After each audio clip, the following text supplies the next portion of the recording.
My name is Ethan, and I was 35 years old when I committed to Scarlett, my partner of 4 years. We opted for a modest ceremony, nothing ostentatious, just our closest circles and relatives at a picturesque lodge near Lake Tahoe. Unbeknownst to my new wife and her seemingly gracious family was the fact that 7 months before I proposed, my late grandmother, Eliza, had designated me the owner of 4 lucrative properties in the bustling heart of Boston, Massachusetts.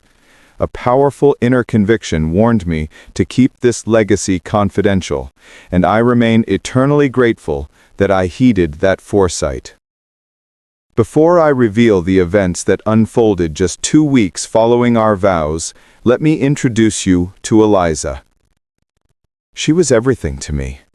After a train accident claimed my parents when I was 14, she welcomed me and raised me as her own. Our humble 3-bedroom ranch in the suburbs became my haven, and Eliza became my moral compass.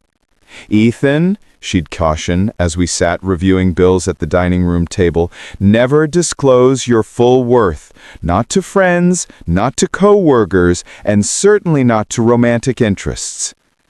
At the time, I viewed her advice as overly cautious. We were secure, not rich, so why would anyone be concerned with our finances? But Eliza had survived the Great Depression, and her insights were hard-won. "Money is a lens, Ethan. It forces people to reveal their true selves, and those revelations aren't always pleasant." She instilled in me the value of saving, the mechanics of investing, and the necessity of true financial autonomy.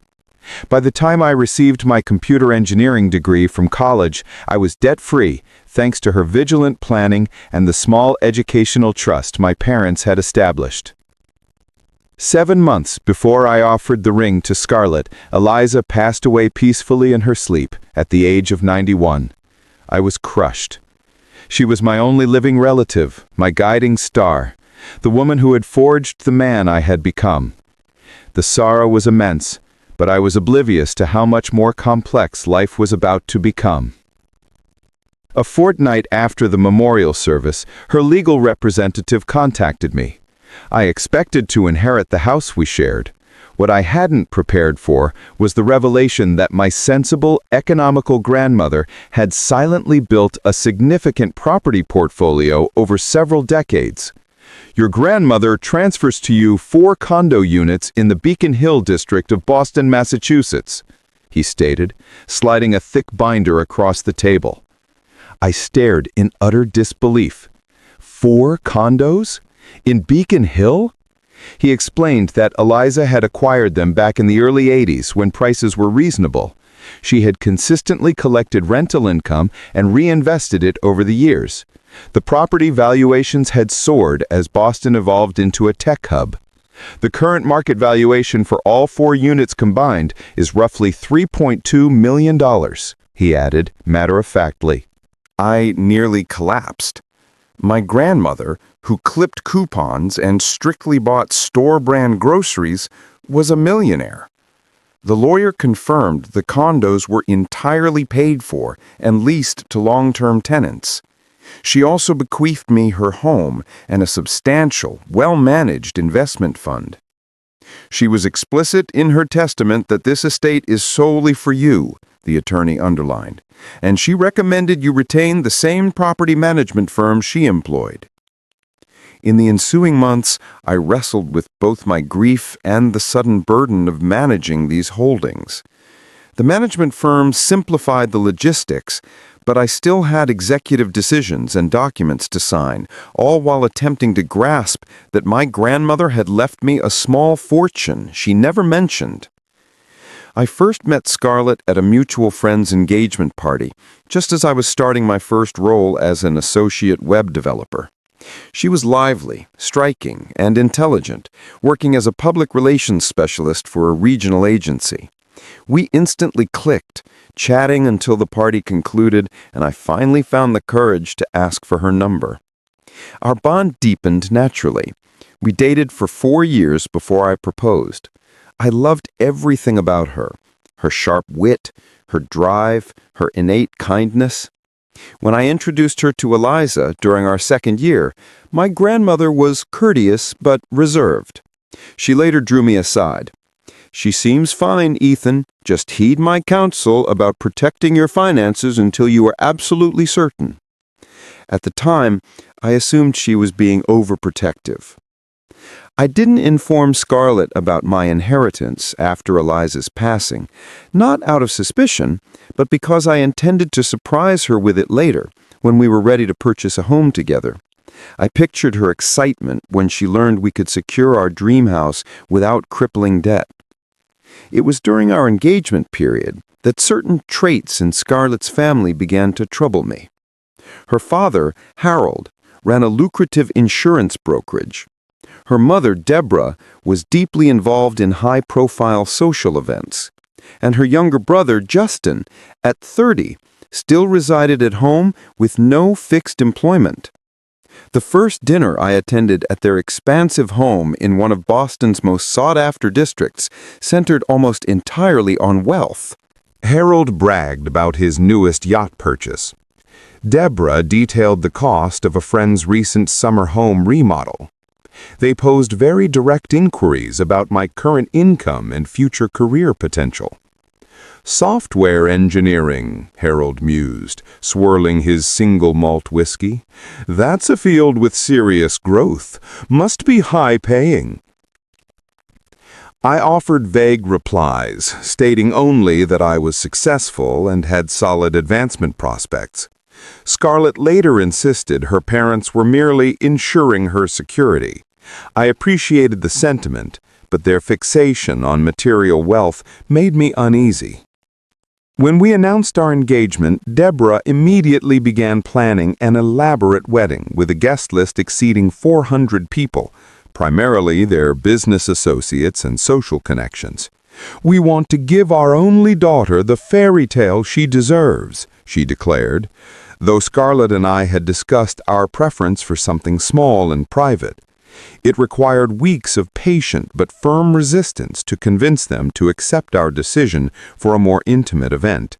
Even then, they insisted on covering the cost for specific essential upgrades to ensure it was presentable. Throughout the planning, I kept silent about my inheritance. Something within me, perhaps Eliza's caution, warned me to wait, just to be absolutely sure. After our honeymoon trip to the Caribbean, Scarlett and I moved into a rented apartment. She seemed surprised when I suggested renting instead of buying. "I thought we'd begin house hunting right away," she said. I explained that I wanted to increase my savings for a larger deposit first, ensuring we could afford something truly exceptional in a couple of years. She accepted the explanation, albeit with obvious disappointment. Little did I know how swiftly events would change, or how much I would rely on my grandmother's wisdom. The initial 2 weeks of marriage were everything I'd wished for. Scarlett and I easily settled into our new life, furnishing our place and relishing our time as newlyweds. But that serene period was fleeting. On day 15 of our marriage, Deborah appeared unannounced at our apartment with a housewarming present. An elegant but utterly impractical silver candelabra that seemed wildly out of place in our modest rental. "I simply had to check on you two lovebirds," she said, surveying our apartment with barely concealed disapproval. "It's cozy, I suppose." The next day, she returned with leftovers from her committee brunch. The day after that, she brought decorative throws to liven up the space. Each visit included a subtle critique of our living situation and numerous questions about my job, salary, and future strategy. "Ethan, have they mentioned a promotion yet?" she asked during one visit. "Scarlett noted you've been in the same role for a while." The questions became increasingly intrusive. Did my birth parents leave me anything? Do I hold stocks? What is my net worth? Each time I politely deflected, becoming more uneasy with every visit. One evening, I returned home earlier than expected and overheard Scarlett on the phone in our bedroom. I didn't intend to eavesdrop, but when I heard my name, I paused in the hall. Mom, I already told you Ethan wants to save more before we buy a house, Scarlett was saying, sounding weary. No, I don't know his exact savings amount. Yes, I know Dad finds it peculiar. Look, I promise I'll try to find out more. I quietly backed away and created noise entering the front door again, calling out my arrival. Scarlett quickly ended the call and greeted me with a smile that now appeared slightly forced. That weekend, Harold invited me to a game of squash, an invitation he'd never extended before. As we moved around the court, the conversation inevitably shifted to money. You know, Ethan, in my experience, a man should be firmly established by your age. When I was 35, I already owned my brokerage and a cabin in Vermont. Everyone follows their own timeline, I replied cautiously. Of course, he nodded. But Scarlett is accustomed to a certain quality of life. She has certain expectations. The message was unmistakable. I was failing to meet their criteria for their daughter. Throughout the game, he dropped strong hints about contacts with high-paying job opportunities and suggested I could benefit from his professional network. The following week, we were invited for dinner at their home. Over an elaborate meal, Harold and Deborah discussed houses for sale in their prestigious neighborhood. The Millers are selling their place, Deborah mentioned offhandedly. It would be ideal for you two, 5 bedrooms for when the grandkids arrive. When I gently explained that such a property was currently beyond our means, Harold scoffed. Ethan, son, sometimes you have to push a bit to achieve your life goals. We could assist with the initial payment. See it as an investment in your shared future. Their offer made me profoundly uncomfortable. Accepting financial aid would grant them even greater leverage over our lives, which I already suspected they craved. On the drive back, Scarlett delivered a startling piece of news. I gave Mom and Dad access to our financial data. They just want to help us structure our future. What? I asked, completely shocked. Scarlett, that is private information. They are my parents, Ethan. They love us and simply want to ensure we're making intelligent choices. I attempted to articulate why her parents' involvement in our finances bothered me, but she dismissed my worries as paranoia. That night, I lay awake, wondering if withholding the inheritance had been a mistake. Yet a deep instinct still urged me to be patient. The next day, I received a call from my property manager, Mr. Douglas. Ethan, he said, I need to let you know that someone has been inquiring about your ownership of the Beacon Hill properties. A private investigator claimed to be doing a routine background inquiry. My heart froze. Did you release any information? Absolutely not. Per Eliza's directives, we maintain strict confidentiality regarding ownership. I just felt you should be aware. That night, I returned late from work and found Scarlett in my small home office, quickly closing a filing cabinet drawer as I entered. What were you doing in here? I asked. Oh, I was just searching for a mailing label, she replied, her face visibly flushed. Later, while she was showering, I checked the drawer and discovered that several of my sensitive financial documents had been moved. A dreadful premonition settled in my stomach. Over the next few days, I noticed further shifts in Scarlett's behavior. She began discussing the idea of leaving her job to concentrate on starting a family. She made extravagant purchases without consulting me, including a luxury watch that cost more than our monthly rent. She started hinting about my spousal duty to provide the lifestyle she desired. My friend Madison's husband just got her a new SUV for their 1-month anniversary. Isn't that thoughtful? The conclusive moment arrived when I discovered she had photographed some of my financial paperwork. I stumbled upon them accidentally while using her laptop to look up a recipe she planned to make. In her photo album were clear, high-resolution images of my bank statements and investment portfolio details. I closed the laptop and sat in stunned silence, my grandmother's warnings echoing in my mind. I decided to quietly transfer my most confidential documents to my secure desk at work and waited to see what would transpire. I didn't have long to wait. Exactly 2 weeks after our wedding, I came home from work to find Scarlett, her parents, and a woman I didn't recognize sitting in our living room.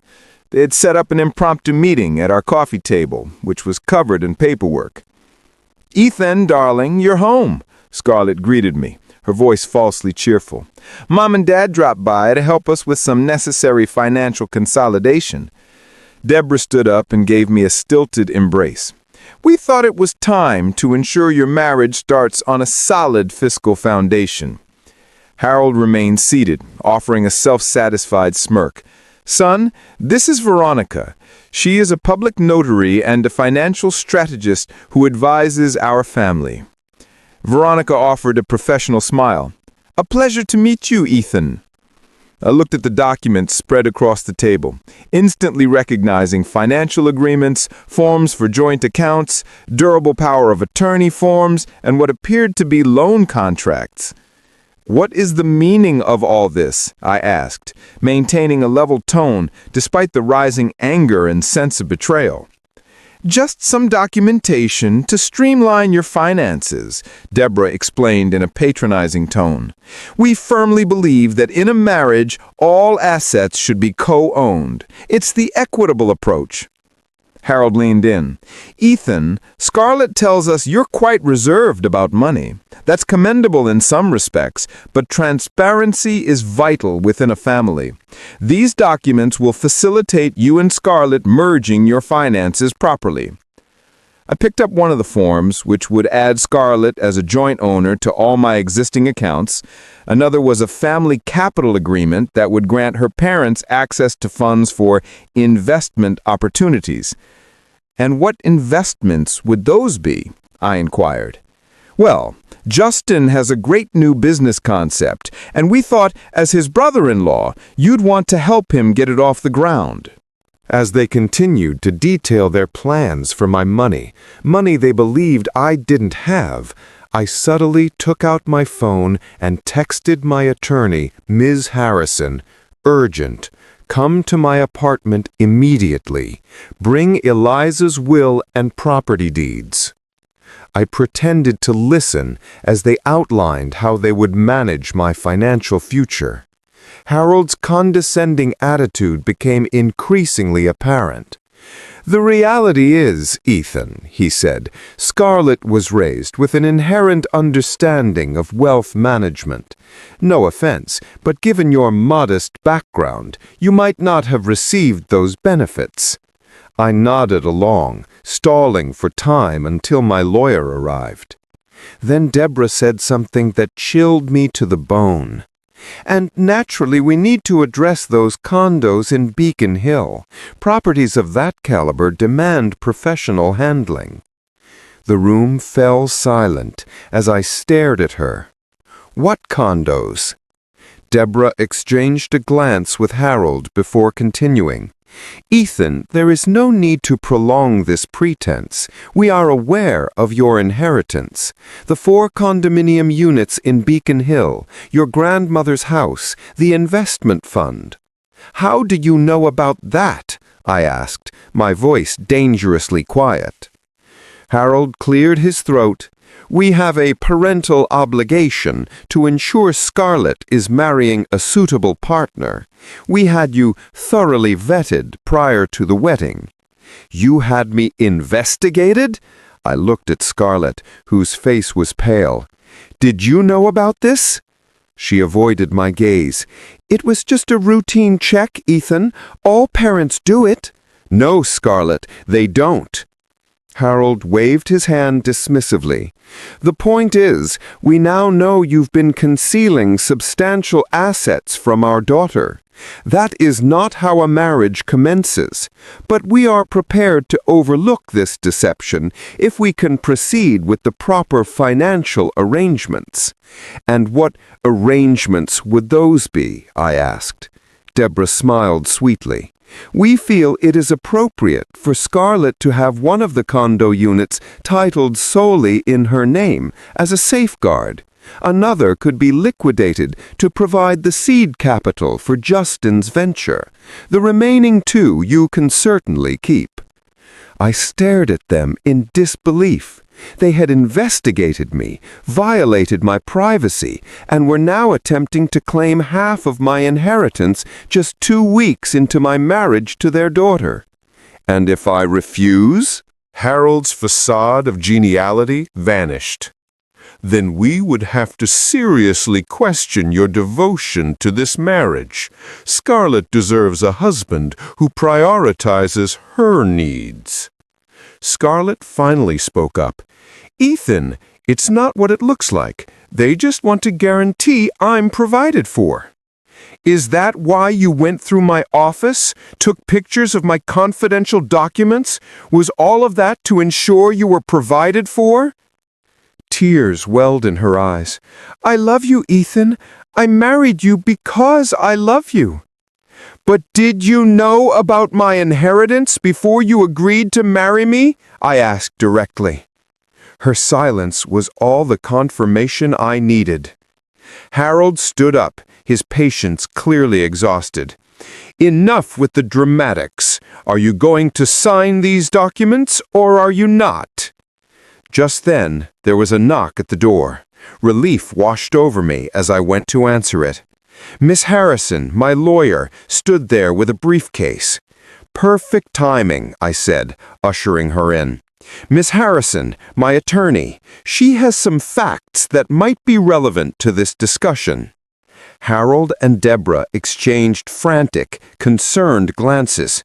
"What is this?" Harold demanded. "We don't require another attorney here."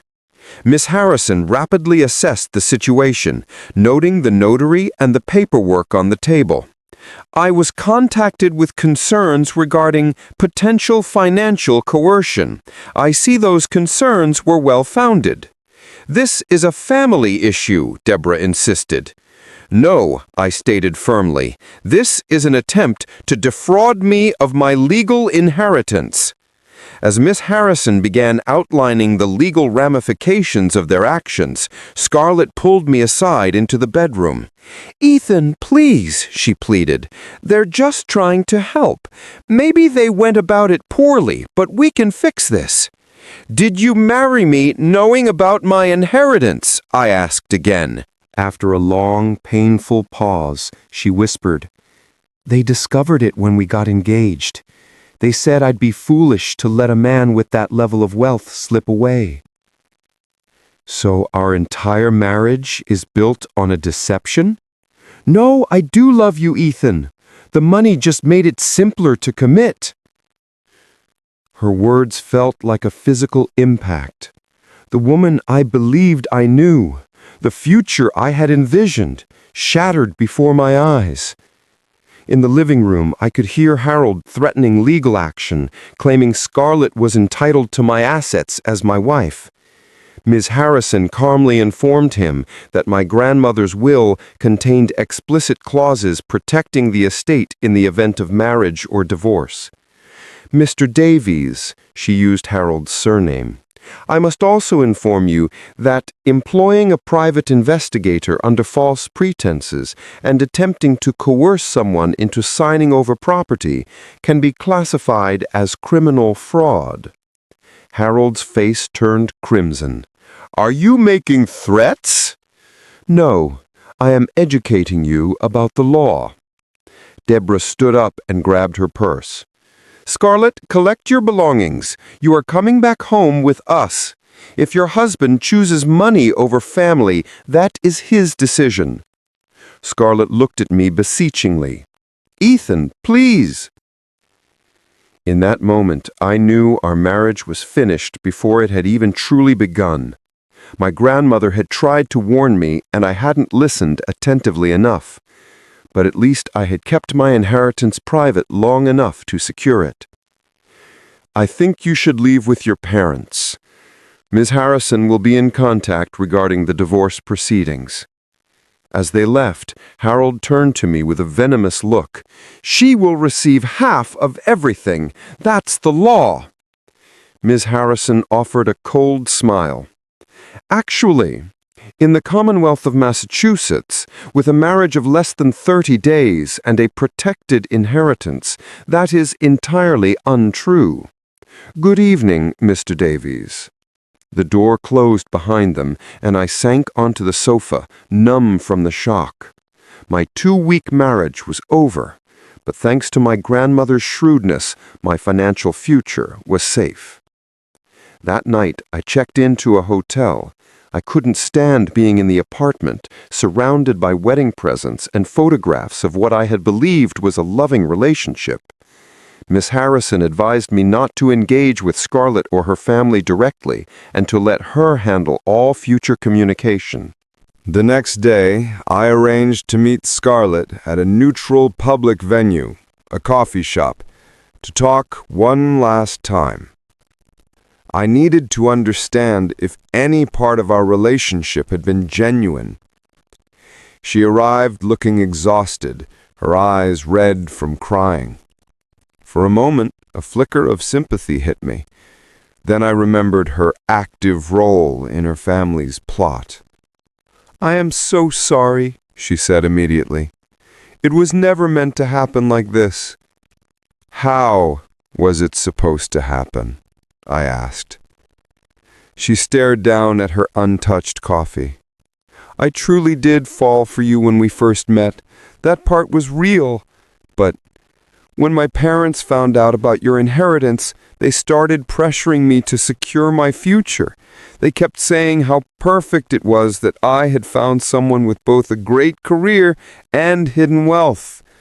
So you went along with it."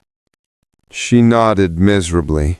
"At first, I told them I'd back off.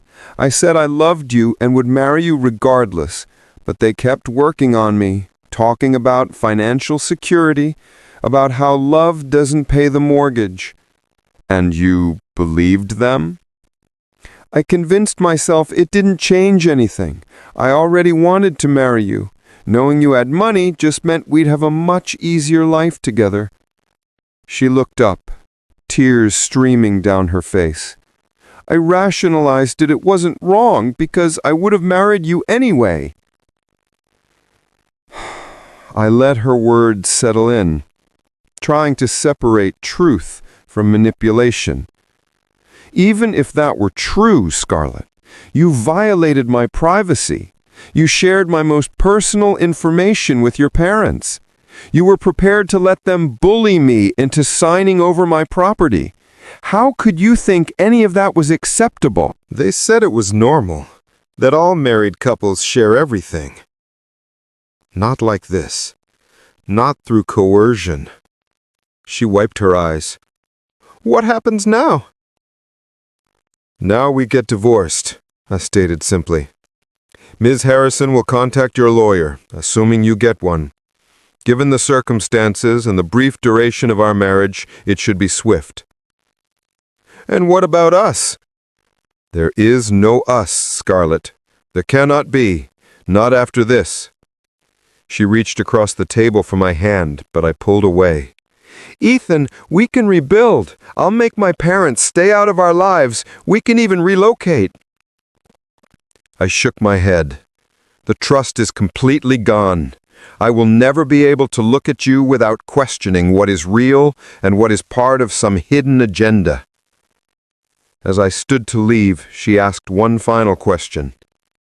"Did you ever intend to tell me about the inheritance?" "Yes," I said honestly. "I was planning to surprise you when we were ready to purchase a house. I imagined how delighted you would be to know we could afford your dream home without financial stress." A quiet, broken sob followed me as I walked away, ending the chapter on what I had thought would be my happy ending.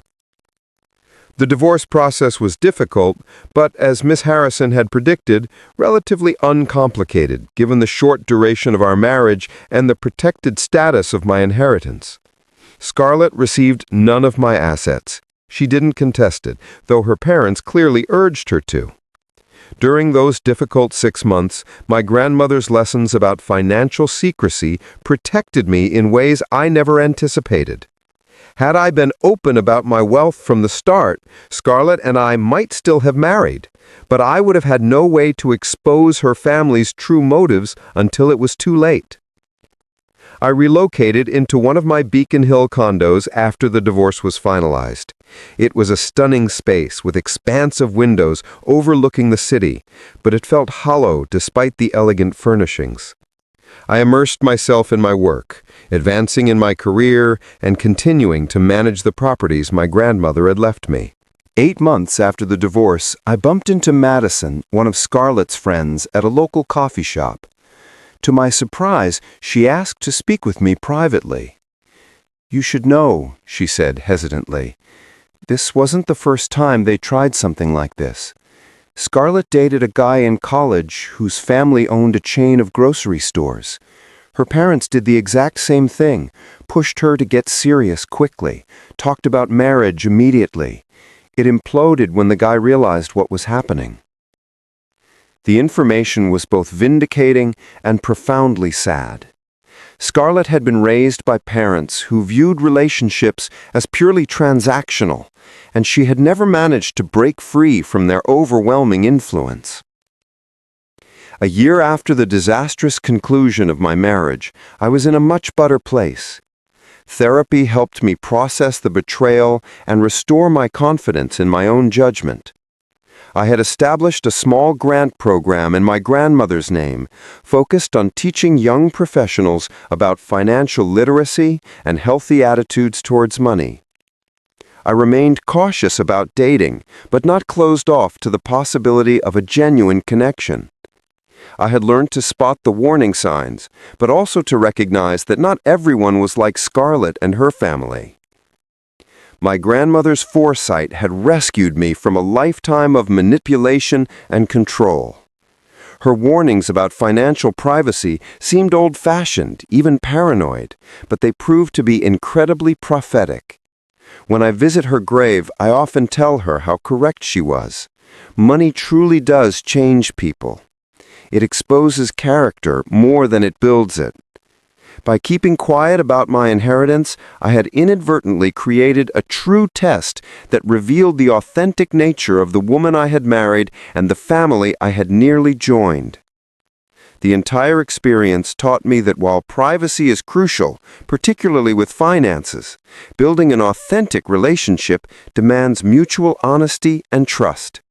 It's a delicate balance, finding someone who values you for who you are, not what you own, while being open enough to foster genuine intimacy. If this narrative resonated with you, please consider supporting our channel for more genuine stories of family resilience. Thank you for watching.